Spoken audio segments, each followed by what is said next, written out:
Oyebi état d'âme ya mutu oyo. Bato yebaka te pourquoi balobaka état d'âme ya mutu oyo.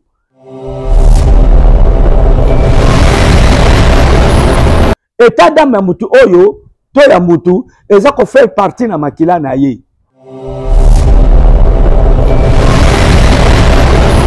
Yango ozomona même na Ancien Testament Bible ezopekisa ke mutu ayi kolia makila te.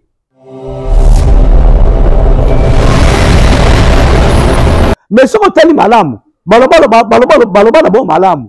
Mais si on peut te tali pena malamu, to bito contre la profondeur. Au moins appelle nyama pa ko zala pena âme. Parce que nyama pe appelle makalokola mutu, au moins pas zali ko pema, yepe soki pema na ye e katani vi na yepe e suki. Et puis mutu pas zala nyama pas zala makila, soki au passo lié ozokisi ye omona pe makile za kotanga ezotanga lokola ya mutu. Donc yango mudi Bible ezoba mutu akoki kolia makila ya nyama te.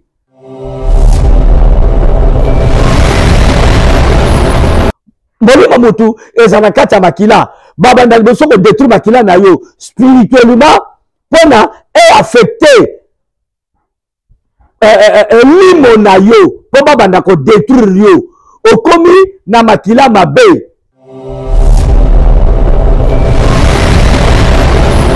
Pourquoi ça la diagnostic spiritualité? Pourquoi ça la diagnostic spiritualité? Au moins na état na yo. État d'âme na yo. Est-ce que ça makila malamu to ça makila mabe?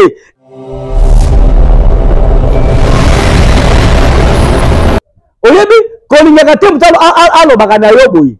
Yo penoza makila na nga te mutonto za makila na ye na kola sabina ngo na émission za koya.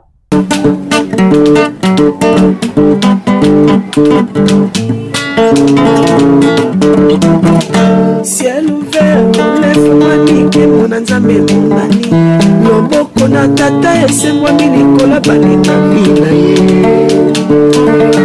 Ciel ouvert, ciel ouvert, ciel ouvert, ciel ouvert, ciel ouvert, ngeko landaka yango, ngeko talaka yango, na Vincent Makeba. Que le Seigneur vous bénisse, vous tous qui nous suivez de partout dans le monde entier. Vraiment que le Seigneur vous bénisse. Aujourd'hui, Dieu nous a fait grâce de partager avec vous une grande chose que Dieu a mis dans mon cœur, de partager avec les enfants de Dieu. C'est pour cela que je salue tous les enfants de Dieu qui sont éparpillés dans le monde entier. Que le Seigneur vous soit vraiment favorable. Comme je dis souvent, que le Seigneur vous patafiole. Parce que c'est lui qui nous fait grâce pour que nous puissions avoir cette souffle de vie que nous avons. C'est grâce à Dieu que nous sommes ce que nous sommes. C'est pour ça que je vous bénis au nom puissant du Seigneur Jésus-Christ. Notre émission d'aujourd'hui, je l'appelle la bilingue, moi français, parce que Dieu nous a fait grâce, nous avons partagé en gros. Et grâce à lui, nous avons bon moy, tozo pema, toza o tozali, tikanzambe aleka nako pambola bino. Aujourd'hui, nous allons partager quoi? Nous allons partager sur le sang. Nous allons partager sur le sang parce que la Bible nous dit, noir sur blanc, que la vie de l'homme est dans le sang. Et batomik balobango naza makila mabe, naza makila mabe. Yomoko traduire en français. Donc ango lobamaka mingi naza makila mabe, naza makila mabe. Est-ce que balangage o bato balobaka naza makila mabe? Eza solo, est-ce que ça la na Bible? To ezaka ka ba bobar, ezaka ka biloba loba, nege bato balobaka. Et nous allons partager ça avec les enfants de Dieu et avec tout le monde. Yo muto sepeli kolanda, vraiment zwata na yo, zwa kiti ovanda wana, bongo to partager na yo, makambo kitoko oyo Dieu a mis dans mon cœur pour que bato mingi bazali na ba problème, bazali na mikakatano, bazala délivrer, puis bazala sauver. Parce que la parole de Dieu eyaka uniquement pour esala biloko misato. Eyaka liboso pona ko bigisa mutu soki mutandimeli Yesu Masiya à travers la parole, il est sauvé parce que eloko o eleki kozala sauvé ezalité. Ça c'est la première chose. Eloko mibale lobanzambe eyaka pona ko restaurer vie à mutu. Ko restaurer vie à mutu, malobanzambe édifier yo et puis restaurer yo. Cela veut dire que Nzamba ikozongela yo tout ce que le diable a volé. Comme la Bible nous dit, les voleurs viennent que pour voler, dérober, égorger et tuer. Mais la Bible nous déclare que le Fils de l'homme est venu pour que ses brebis aient la vie et qu'il soit en abondance. Donc, mission ya Nzambe ya Jésus-Christ et yaki pour na ba brebis na ye baza na vie et que cette vie soit en abondance. Ndenge tubatonso balobaka nazo sambela manazo mona clarté tout ça banini parce que tant soit sambela mabe. Si tu es vraiment dans le Seigneur, tu es assis, tu es posé, tu as cru en Seigneur Jésus-Christ et aux deux pieds posés dans le christianisme et tu respectes des principes, orientations, je crois que tu ne seras jamais dessus parce que Dieu ne peut pas décevoir moto oyo azali ko andimeliye pe azali kolandai. Troisième chose maloba nzambe esalaka eyaka pona ko protéger. Tant nzambe a restauré yo, Dieu aussi va te protéger. Il va te protéger na biloko na yo nyonso tout oyo ozana yango. Et le comme sato, Dieu va te protéger. Parce que nzamba ni ko. Je vous avais dit que nous allons partager na tina ya makila. Alingi bana na ye bazala. Est-ce que makila mabe ezala? Na bomo ya kinya. Makila malamu ezala. Dieu va te protéger. À part la protection.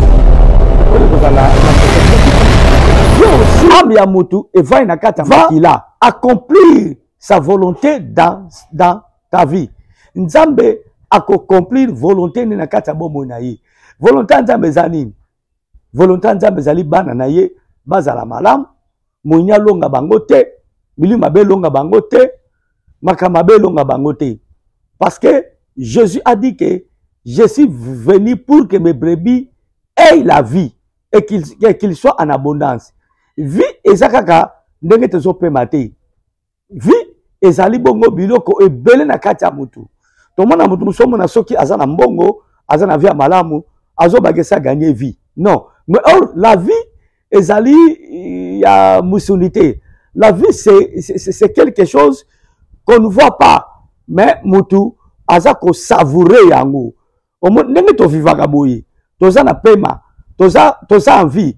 Est-ce que bato mona ka pema wana? Est-ce que ba mona ka ndenge mutu vie koti kati na ye pe azali ko pema, azo lala azali ko lamuka. To mona ka ngote, mais tozo vivre ya kanga mutu alali alamuki tout simplement ndenge wana. Donc le matériel qu'on fait partir na eteni pe ya vie à mutu parce que vie mutu azako vivre bolamu na nzoto na ye. Donc à part pema oyo aiko za ndako malamu akoza la bali aiko za la boti akoza la sala ka ba faire aiko za donc azana quelque chose ya malamu kati na ye o bato so bengango asa gagner vie. Ozomona mutu asa gagner vie. Yo to mona ka soki mutu akufi pe belongo kati na ye mutu azali sous na vité na biloko nyonso tout. Donc à perdre nyonso. C'est pour cela Dieu a mis dans mon cœur de partager avec les enfants de Dieu oyo nzamba tina motema na ngai lelo to prier na nous poto to bandango. On prie. Seigneur Dieu de gloire, nous te bénissons car toi tu es Dieu. Merci pour l'occasion que tu viens de nous donner pour partager ta parole avec tes enfants. Oyo baza kolandanga partout dans le monde. C'est pour cela, Seigneur, que ton nom soit glorifié, que ton nom soit magnifié, que ton nom soit élevé. Pour na ba bien fait na yo o sala na bo mona biso. Et le collectif mon Seigneur, ozo pe sapso souffle de vie. C'est pour cela, Seigneur, tu es très reconnaissant les bosso na yo. Je laisse entre tes mains, Seigneur, maloba ekobima et di fe bana na yo et sosoli sabango pour être un colo bazo sous vie oyo kani kopesa batu koleka yango to pamboli yo na kombo na Yesu. na bénir bato nyonso yo baza liboso ba télévision na bango baza liboso ya ba pareil na bango to ba portable na bango baza liboso ya ordinateur na bango baza kolanda biso Seigneur tika to pambola bango osunga bango na kombo na Yesu Masia mwana nzambe na bomoi amen. Est-ce que bien aimé ensemble avec toi nous pouvons acclamer le Seigneur pour nzamba zamba le Seigneur est bon. Merci beaucoup. Bana nous sommes nzambe pela bande ko nyonso balanda kabiso na chaîne na bino Ciel Vert TV na pesi bino bambote na bino ba shalom nzamba pambola bino. Vraiment c'est pour la première fois bomona ke ngai ndeko na bino mosene na nzambe naya nakota demande pa na bino. C'est la première fois depuis chaîne oyebanda. Demande ngo zanini. Toza bongo na posa ya misolo poto somba ba matériel ya chaîne. Toza pepe na besoin dans un premier temps il y a $500 poto somba ba matériel ya chaîne depuis mbule betaka mai kontra sur la bandaku et bebisa ba matériel na to somba mususu te. Yango wana au nom de Jésus-Christ vraiment beau contribuer poto somba ba matériel to améliorer sur qualité ya chaîne abino Ciel Vert TV.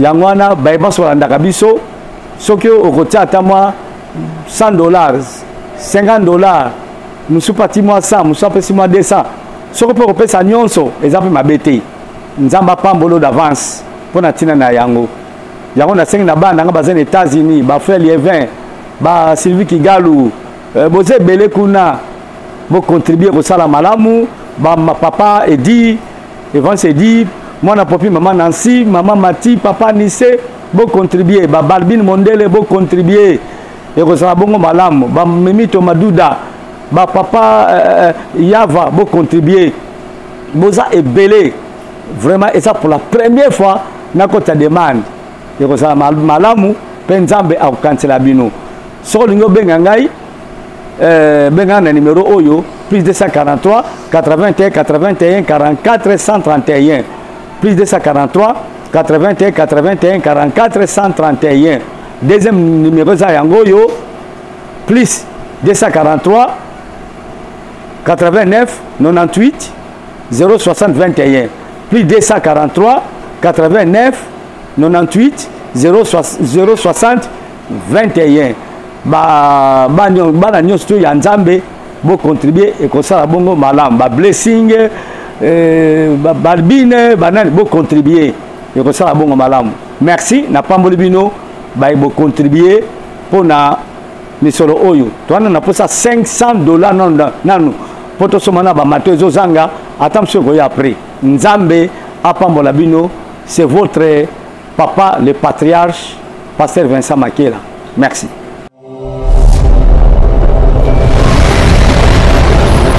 Je vous avais dit que nous allons partager na tina ya Makila Mabe. Est-ce que Makila Mabe ezalaka?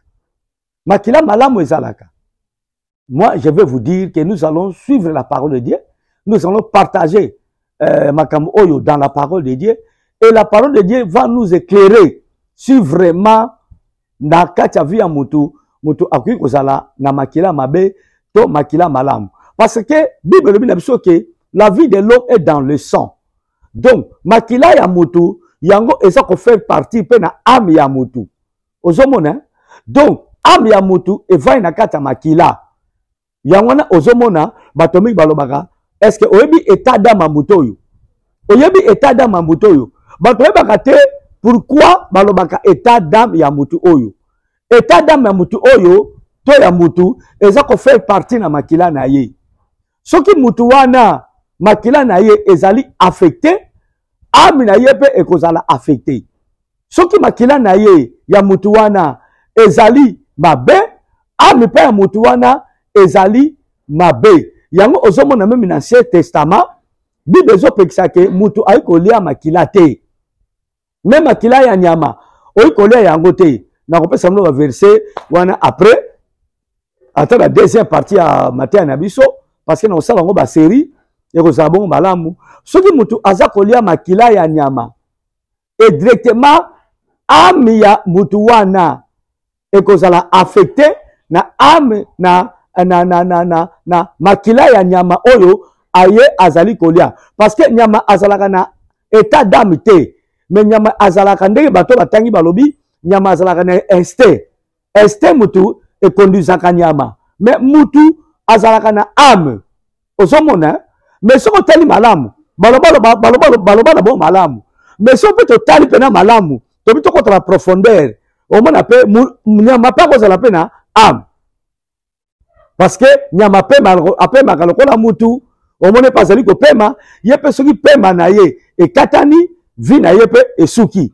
et puis mutu pe aza na nyama pe aza na makila soki opasoli ye ozokisi ye omona pe makila ezotanga lokola ya mutu donc yango moni bible ezoloba mutu akoki kolia makila ya nyama te soki ozolia makila ya nyama directement âme na yo ezali affecté bien aimé siko tongo kota na mama ya likambo na biso est-ce que makila mabe ezalaka makila malamu ezalaka na yo sabino oui na ko expliquer ngo bandeko balingambi oui ezalaka enseignement o eza makasi mingi na ko senga ndeko na ngai o partager o s'abonner pe na chaîne na biso Ciel Vert TV e kozala malamu parce que chaîne na biso eyaka na makambo malamu mais malheureusement makambo ya boye bato balanda yango mingi te landa yango avec beaucoup d'attention tina suka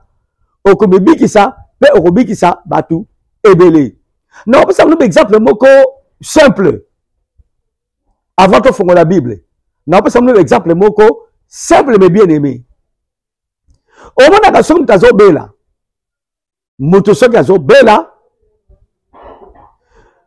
basalaka eloko moko na baminganga oyo ya musuni boyi eloko ni baminganga basalaka babendaka makila ya mutu babendi makila ya mutu pe bati yango na kati ya baappareil po badetecte to po bamona eloko nini oyo ezosalaka mutu wana abela donc à partir ya makila ya mutu bakoya kodécouvrir microbe oyo eza na kati ya nzoto ya mutu po ete batraite ye je crois que besoin na ngai malamu donc microbe eza kovanda à partir ya makila ya mutu me bandeko à part bapareil soki bazokisi yo na misu boye bazotala makila na yo bazokisi na mutu mosusu oyo makila eza na microbe te bamona kaka makila ngo ekokani eza kaka ndenge moko parce que microbe emonanaka boye na misu te ezomonana na bapareil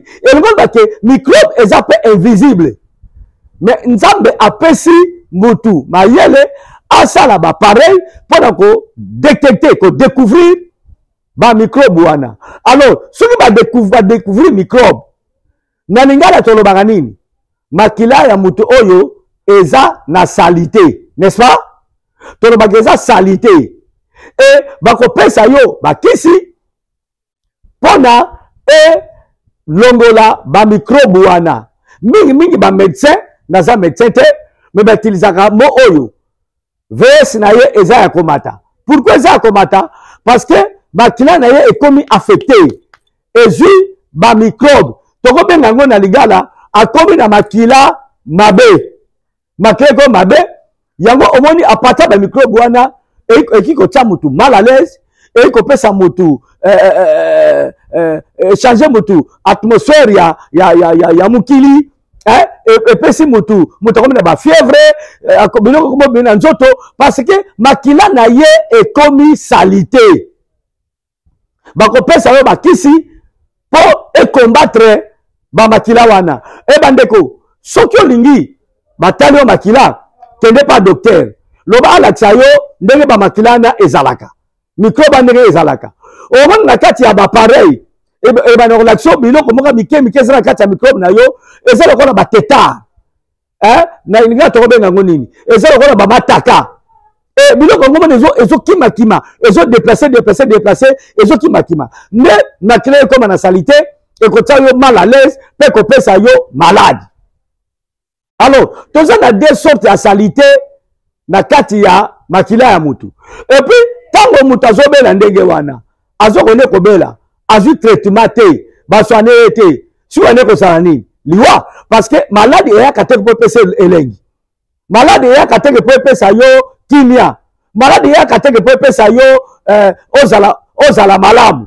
Mais il y a qu'à détruire yo. Donc, microbe wana est comme monguna ya nzoto na yo. Et comme monguna ya vie na yo. N'est-ce pas? Je crois que vous allez comprendre ngai naza clair. Et comme maladie, et comme yong babengi, et comme isko maladie pour na yo. Combien de commis passi, et que l'on la petit, et que l'on la sengo, et que l'on la kimia, et que l'on la nyon soit malam o zalakana yango. Donc, et bandi ko déstabiliser yo. Et bandi microbe oyo, oyo vana kata makila na yo, et bandi ko boma yo à petit feu. Petit à petit, et bandi ko boma yo. D'ailleurs, bon on a bato mingi, na sena bo oyo, mingi to kufa akara na ba malade. Parce que malade ezali ennemi ya nzoto amutu. Mais tout ça a deux sortes sikoyo, ya ba microbe na kati ya ba makila na biso. Tika na expliquer bino aussi manango to tangi Bible. Écoute-moi très bien mes frères et sœurs en Christ. Je crois qu'aujourd'hui tu seras éclairé. Notre Dieu va t'éclairer et que l'ongolo na maka mingi na ignorance pe na maka mingi oyo yebite. Alors ba yami, tout ça a deux sortes. Il y a microbe na kati ya makila. Tout ça ba microbe oyo ezalaka visible te na misu, mais à partir ya ba pareil l'hôpital ba ko détecter yango. Pe ba soigner yo ozui pe lobiko. Tout ça na deuxième microbe, eza microbe spirituel. Oyo e ko affecter yo et affecter âme na yo et détruire yo physiquement et puis et détruire yo spirituellement. Mais ba microbe oyo et bon na kana ba pareil. Voilà eza ba microbe eza ko détruire yo physiquement. Mais il y a des microbes qui peuvent te détruire spirituellement. Et genre ba microbe oyo eza ba microbe ya mabe oyo utaka na milimo mabe. Et quand na makila na yo et bebisi yo et komisi yo makila mabe. Ozo comprendre nga? Alors makila mabe oyo et comme makila et comme mabe spirituellement. Ils ont détruit yo et ba microbe wana to biloko de code bakotso la kati ya moya ya makila na yo.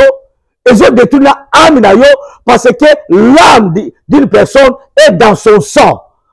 Molimo mutu ezana kati ya makila. Baba ndali boso ko détruire makila na yo spirituellement pona est affecté limo na yo po baba ndako détruire yo okomi na makila mabe olobelaka kaka na nzoto mais okomi pe kobela spirituellement okomi na ba malchance okomi na botutu okomi na libabe okomi na makambo mabe na nzoto parce que okomi na makila mabe tout ce que tu vas faire et qu'on réussir te et bon te liboso te okomona kaka yo moko ke en train de na vivre boye on dirait il y a quelque chose qui ne va pas dans mon corps mais le ko na bato ba yebaka te ozo tambola ba makambo na yo zo simate ozo tambola biloko salaka ekendaka makambo sala ekenda liboso te ozo tambola ozo taka bandoto mabe ozo tambola ozo bandoto mibali bazo sangana yo basi bazo sangana na yo parce que ton âme est affectée na microbe ya mabe o bazo salango à partir de makila na yo yango omonaka soki mutake tamso panganga omona akese na kisi eloko moko songolo soit mbongo soit azwaka mibali to azwaka basi to aresi na vie na ye akoma na mission lebele musane bana ko marché omona nganga aza kosenga ye makila. Je crois que tu es bien yango tango nganga zo senga ye makila parce que makila wana ezo représenter nani mututi tango senga makila asengi ye mutu sikoyo omoni ke bopesinga raison que la vie de l'homme est dans son sang. Ami ya mutu eza na kati ya makila na ye et soki nganga asengi mutu makila mutu wana andimi kopesa makila ya mutu suka tokomona nini tokomona ke mutu ndako kufa donc ama mutu wana ezali vandu à partir ya makila na ye N'est-ce pas, bien-aimé? Je crois que nous sommes clairs. Ce qu'on dit, aux éclaircissements sur le Bamakamu Oyo, mon numéro est là. Au Bénina, plus 243, 81, 81, 44, 131. Plus 243, 81, 81, 44, 131. Alors, batomi de bazomona ke Bamakamu na bango, ezo simbate. Okenda poto, ozo kabamikande ozo zwate. Obala kayo divorce kaka. Bamakamu na yo, esimbaka te. Soko sali musala il faut kweya. Osali musala faut balongola yo. Oumena kate na musala. Bien aimé. Bamakamu no kala nyonso zo marché te. Eza à partir ya makila na yo, nde bazo manipuler yo. Oza makila mabe. Ezo senga ke makila oyo, ndenge mutu azwaka traitement. Soko bakange na microbe na nzoto, bapesi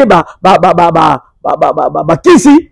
Elongoli microbe na makila spirituellement pe ezosenga traitement spirituel po ndenge makila ko makila mabe ba microbe diabolique satanique ba démon bazo manipuler à partir makila na yo amine comme vandi on appelle traitement spirituel pour être ozala délivré.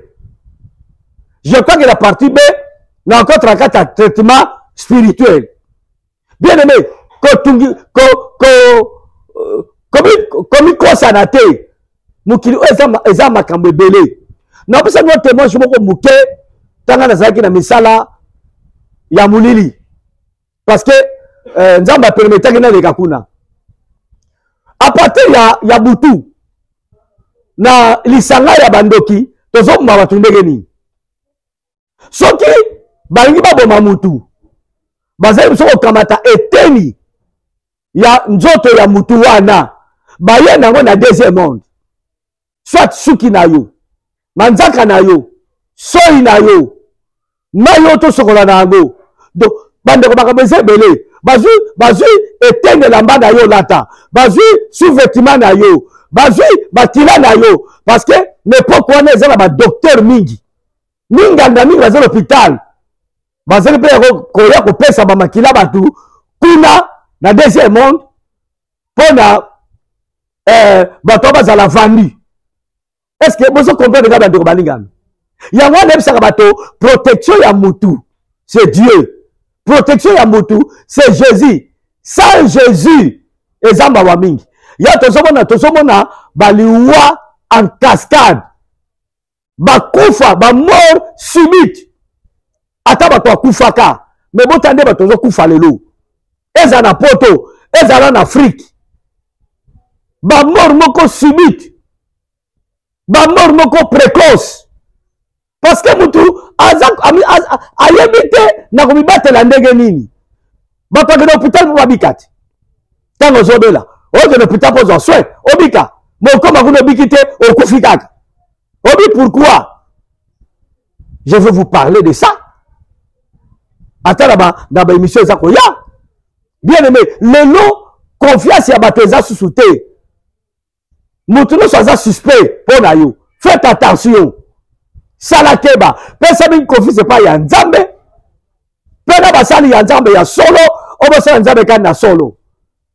Bagwana ba sikota ba uzeteni wana, bagwana ngo to ko évoquer kombo na yo. To kamata etene loko wa elamba to nyot to tanga na kati ya san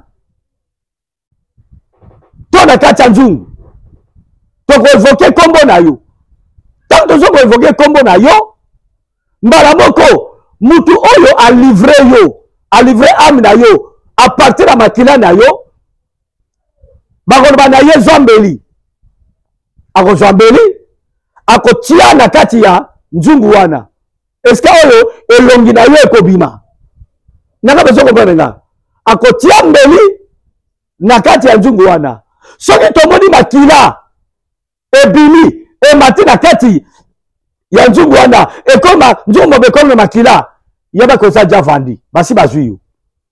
Bien aimé bato mingi bazali victime ya kolokama okomi na makila ya botutu okomi na makila ya libabe oyi kosimba bana te oyi kosimba musala no te ke osala ngo o progresser okozala na réussite te, okozala na succès te, parce que okomi makila mabe. Je crois que vous comprenez nga malamu. Je suis clair. Okomi na makila mabe. Bato mingi makambo zo simba te, bato mingi bazo kufa, bato mingi vina boyeko mukuse parce que bakomi na makila mabe. Makila na bango ezali vandi, ba anda bango ezali vandi. Parce que ame ya muto ezaka na makila nazo répéter yango. Soki makila ezali affecté. Ndenge ezaka na musuni boye, oza na salité na makila. On peut vivre normalement te. On comme na ba malade. On comme na ba problème na santé. On comme na ba mal à l'aise na nzoto. Il va couper son traitement qui s'est dominé nini bo soto wana ezala makila na yo bongo ko malamu. Ils appellent des na molimo. Ce que je traitement spiritualité pour âme na yo makila na yo est comme ma propre. Ce que ça la salité, vie na yo que ça toujours vie à botutu. Nazo to mutu boka zo landangai. Ozo mona vie na ondegeni. Ozo mona libala na yo ndegeni. Ezo ozo na pototo awa en Afrique. Ozo mona il y a quelque chose qui ne va pas. Bandoto nini olotaka. On commence chaque jour malade. Chaque jour un problème. On commence à la simité. On commence à la simité. On remet à boire simité. Et ça dit de comment alobi nangabi papa. Nana kina kenda poto ça parce que yo 33 ans, 32 ans. Sur la côte kamikanda. Faut pas refouler demande nangai. Na côte la demande pour ça ba mikanda nazwa ba séjour kuna na poto. To nazwa ba mikanda ko permettre kana va na poto. Faut pas refouler ango. Mais bande ko tango to bondelaki. To mone ke ezali normalité. Ezala batomi makambo eza normalité. Eza normalité. Oza na salité na makila na yo physiquement et puis spirituellement. Qu'est-ce que tu fais? Mais si tu es malade, on te dans l'hôpital, bah ça là yo examen, bah diagnostiquer yo. Pourquoi ça là bah diagnostic spiritualité? Pendant ça là bah diagnostic spiritualité, au moins na état na yo. État d'âme na yo. Est-ce que ça makila malamu, toi ça makila mabe? Est-ce que makila ça affecté? Affecté par âme na yo, oui ou non? Yo ça la angote. Ozolo bagaga anzambe atinda ngai na zagabu na mukili. Ok, nzambe atinda ndenge wana te. Donc petit à petit na suka. Mais yo ka bande ko ba version na zo pesa. Eza na Bible. Ngaité, Bible. Josué chapitre 1 verset 6 à 8. L'eau valable. Mon tuka nzambe. Petit frère Jésus. Bombardem sona maloba nzambe. Po ba trois ba est-ce que makambo ezoloba eza vrai to eza faux? OK. Josué 1:6. Oui. Fortifie-toi et prends courage, car c'est toi qui mettras ce peuple en possession du pays que j'ai juré à leur père de leur donner. Yonde telema, on s'est fortifié. Prends courage. Pour yonde mutu, okobimisa na libota oyo na boumbu. Alors, ce qui va te dire na boumbu, eza à partir ya ba makila. À partir ya makila na yo, bazuyo, batyo na boumbu, okomi esclave ya batu. Bambala mobe na musuni, babandi ko manipuler yo. Je crois que la deuxième partie ya matin, na relaxa bino, eskanini, ba makila batu, ekomaka salité. Na ba raison nini, makila mte komaka affecté. N'est-ce pas? Na musuni makila komaka affecté, soko ju ekoti microbe. Mais na moni mope, ezala ba makambo oyo, ezala ke makila batu, ezala affecté. Na kolobela ko na deuxième émission. C'est très important. Awa nzamba zoloba, na Josué, fortifie-toi et prends courage. Yonde mutu okokango la libota oyo, na boumbu. Donc, ezape na batu oyo, bakotaka na boumbu na libota. Soki mutu akangolaka libota na boumbu, azali, bato pe bakotisaka bato na bowumbu bazali non valable. Bozo comprendre na? Soki bato bakambelaka bato na bowumbu bazali, bato pe bakotisaka bato na bowumbu bazali. Na koloba na deuxième émission. Banani bakotisaka liboto na bowumbu po makila ya bato baame ya bato zala affecté. Bazali. Yango bandeko ba cérémonie nyonso basaka na famille. Mususu boya kango. Mususu telemela kango. Ser moko biloko yotaki na mboka ye.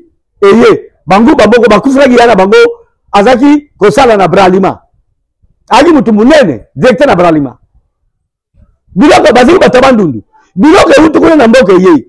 Yayi maboke moko boyi. Bafungoli yango bamuni banguba na biloko musu na kati. Balobi il faut balamba bango balia pour la protection.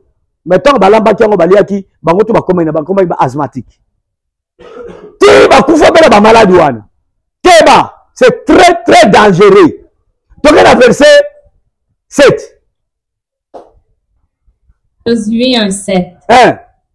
Fortifie-toi seulement et aie bon courage en agissant fidèlement selon toute la loi que Moïse, mon serviteur, t'a prescrite. Ne t'en détourne ni à droite ni à gauche afin de réussir dans tout ce que tu entreprendras. Ok.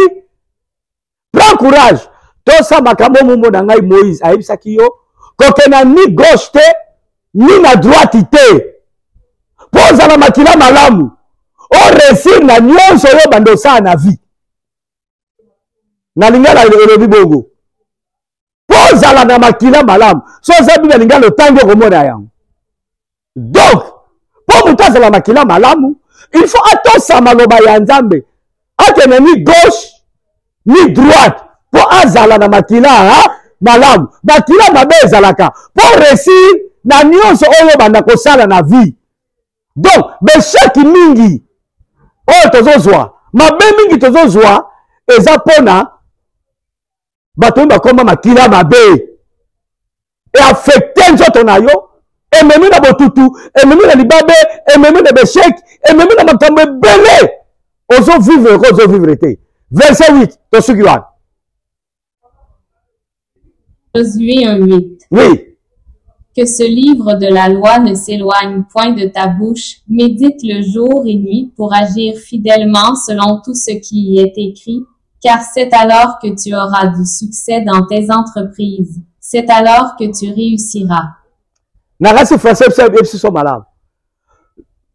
Livre oyo, buku oyo elongwa na bibebu na yote. Méditer un jour et nuit. Na bongo kozala makila malamu. Ozala na bonamu na banzela na yo. Oko réussir na entreprise na yo. Oko réussir na oyo banda kosala. Parce que olongwe na état ya makila mabe, oko makila malamu. Naza clair. Aïe aïe aïe aïe aïe aïe aïe. Et ça profond. Mais bloka malamu oyo melaka te. Nzamba c'est le grâce. Au comprendre. Omoni? Pour on appelle ça verset, pour comprendre que Makamnazoloba, c'est dans la Bible. Makila mabe ezalaka. Makila malamu pe ezalaka.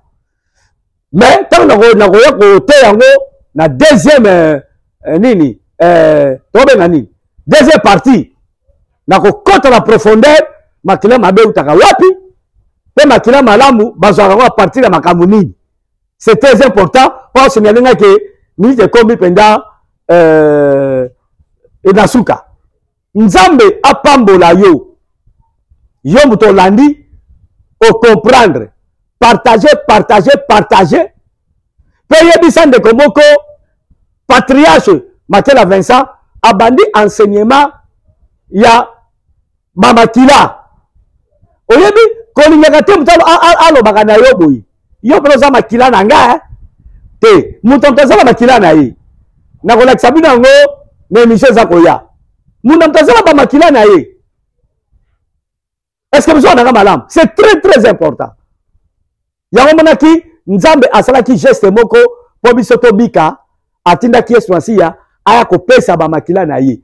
Parce que makila eswansia watu okotango mikolezoya.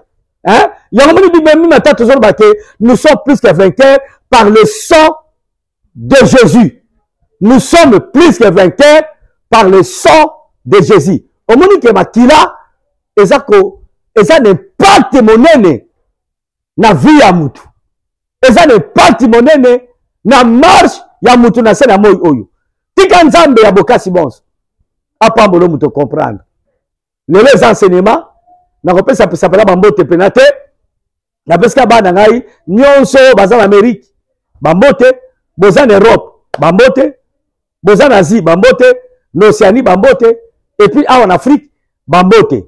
Landa enseignement oyo, kabola ngona bande komususu, vraiment, ekoleka, nakosunga.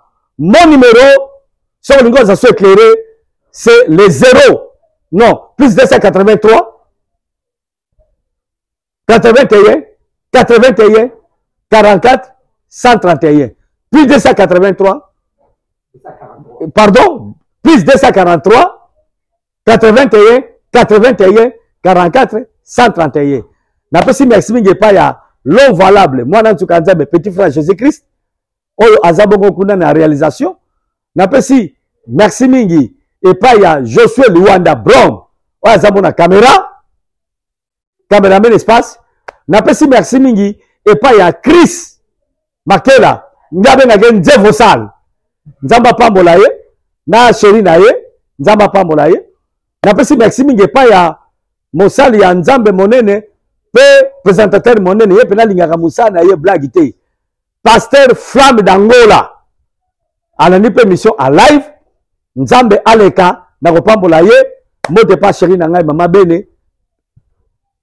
Moi si nangai la lingaka mingi pe mbote mingi na famille nangai ngai noki ndeko na motema ebongo biteke obenge mon œuvre d'art te mon œuvre d'art nzamba pambola mbote mingi na famille makela kola pambola bino solo sa misongélité ndeto kutani mikolo ezali koya na deuxième partie ya émission oyo na pesi mbote mingi pa believer mbote mingi pa ya famille nanga makela kaka nyonso et surtout mingi mbote pa ya licencié Sephora Makela Jade Nzamba pambola ye tobondeli poto clôturer pona mokolo yalelo Seigneur Dieu de gloire na commission poza Nzambe na ki pona mission kitoko ya enseignement na tina kolobela tina makila je partageais ce que tu as mis dans mon cœur avec tous tes enfants o balandingai o bazali liboso betandola bango ike pona kolanda mosai na yo tikete nsambe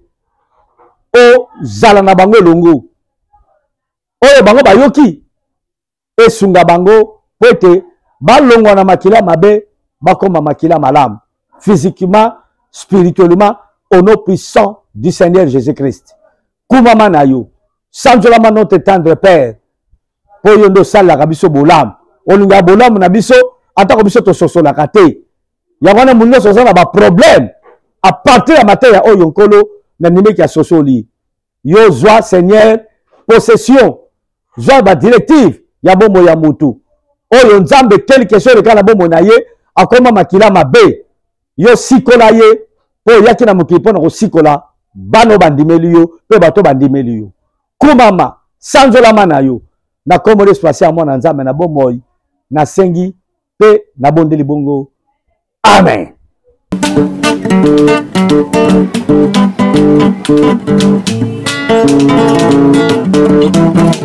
Ciel ouvert, lève-moi nike mona Nzambe mongani loboko na tata esemwa milikola balinga mina ye ciel ouvert